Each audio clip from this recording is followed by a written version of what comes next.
자, 그러면 지금부터 오늘 배웠던 내용을 한번 다시 정리하는 시간 가져보도록 하겠습니다. 그래서 매일 정리 노트 한번 OX 문제 풀어보죠.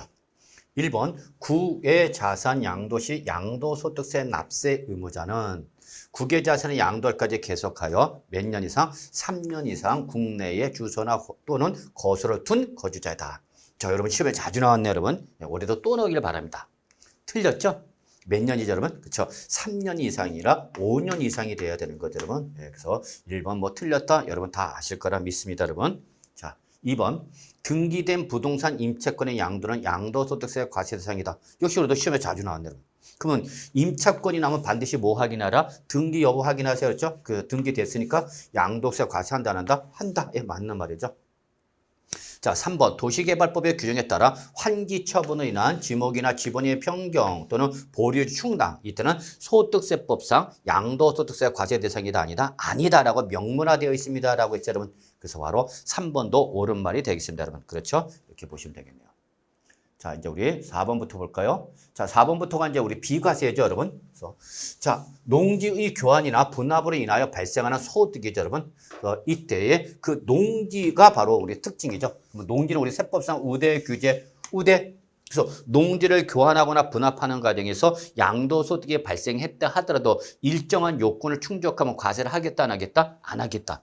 이때 바로 첫 번째 요건이 뭐죠? 그렇죠. 쌍방 토지 가액의 뭐가 여러분? 차액이. 둘 중에 큰 가액의 얼마 여러분? 4분의 1.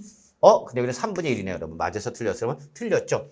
이하죠, 여러분. 그러니까 가격 차이가 큰 가격의 4분의 2 이하야 된다. 그러면 가격 차이가 커야 된다, 작아야 된다. 예, 작아야 한다, 그 얘기가 여러분, 작아야 한다. 그러니까 가격대가 비슷한 것끼리 교환해야 된다, 그 얘기입니다, 여러분.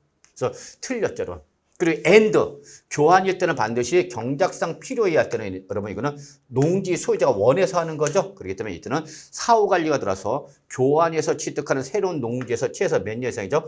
5년 이상이 아니라 3년 이상이죠, 여러분. 3년 이상 농지 소유지에 거주하면서 경작하는 경우에 한하여 비과세가 되는 거죠, 여러분. 그래서 두 군데가 틀렸네요. 자, 5번. 법령에 따른 고가주택이죠. 고가주택에 해당하는 자산의 양도차익은 소득세법에 따른 양도차익에다가 양도가에서 12억을 차감한 금액에 당해 양도가에서 차지하는 비율. 이거 우리가 뭐라고 했죠, 여러분? 그렇죠. 안분계산. 떠올라요? 예. 안분계산이란 말이 떠오르는 사람은 분명히 올해 시험에 합격할 겁니다.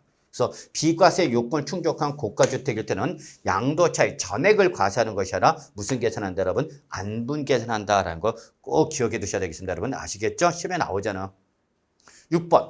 하나의 건물의 주택과 주택 외의 부분 상가죠, 여러분. 그래서 주택과 상가가 복합되어 있는 거죠. 자, 그러한 겸용주택인데, 자, 이게 밑줄 무슨 주택이죠, 여러분? 고가주택이죠.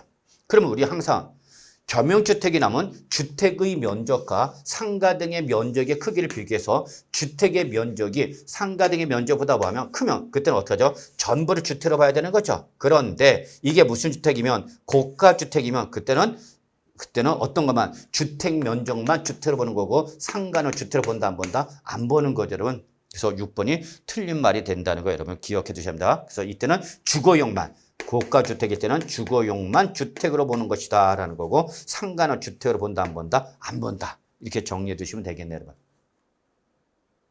자, 이제 7번이죠. 1주택을 보유하는 자가 혼인함으로써 1세대가 2주택을 보유하게 되는 경우죠. 즉, 주택을 가진 남자와 주택을 가진 여자가 혼인하다 보니까 몇 주택에서 여러분 2주택이 된 거죠.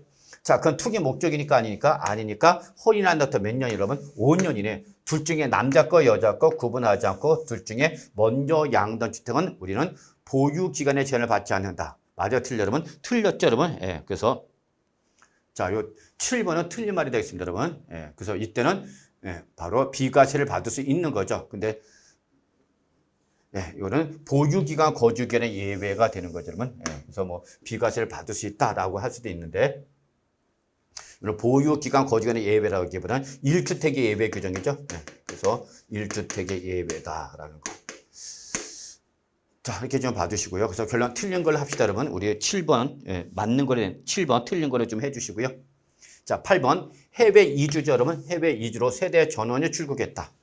그러면 이때 출국 현재 1주택을 보유하고 출국일로부터 몇 년, 여러분? 3년 이내에 당해 주택을 양도하는 경우 보유기간 요건을 충족하지 않더라도 비과세한다. 요게 바로 보유기간 거주기간의 예외 규정이죠. 이때에 이주로 나갔을 때는 여러분 최소한 출국을 하면 출국한 날부터 몇 년 이내죠? 여러분 2년 이내죠. 여러분 2년 이내. 그래서 8번 역시 틀린 말이 된다라는 거 잊지 마시고요. 그래서 여러분 이거 주의해 주시기 바랍니다. 네. 자, 이제 우리 9번, 10번 보겠습니다. 9번, 10번. 자, 대금을 청산한 날이 우리가 원칙적인 양도 또는 취득시효가 되는 거죠. 근데 얘가 뭐하면 분명하지 않냐거나 대금을 청산하기 전에 먼저 뭐 했다 그러면 등기를 먼저 했다죠. 그럼 그때는 언제 여러분 등기 접수를 가는 거죠. 여기서 바로 9번은 맞는 말이죠. 10번 취득 당시 실질거래가를 확인할 수 없다 그랬죠. 그럼 어디로 가죠? 여러분 매매 사례가에 두 번째 뭐죠? 환산 취득가액, 그 다음에 감정가액, 기준시가 맞아서 틀려서 여러분 틀렸죠? 매매 사례가액이 먼저 나오고 그 다음에 뭐죠? 감정가액이죠. 그 다음에 세 번째가 뭐죠? 환산 취득가액이죠. 그리고 네 번째는 이건 못 나온다고 해서 분명히 기준시가는 뭐 할 때 여러분 추계조사할 때 나온다고 그래서 주의해 주시기 바랍니다. 이 10번은 틀린 말이 되겠네 여러분. 자, 여기까지가 우리 매일 정리 노트가 되겠습니다. 여러분 수고하셨습니다.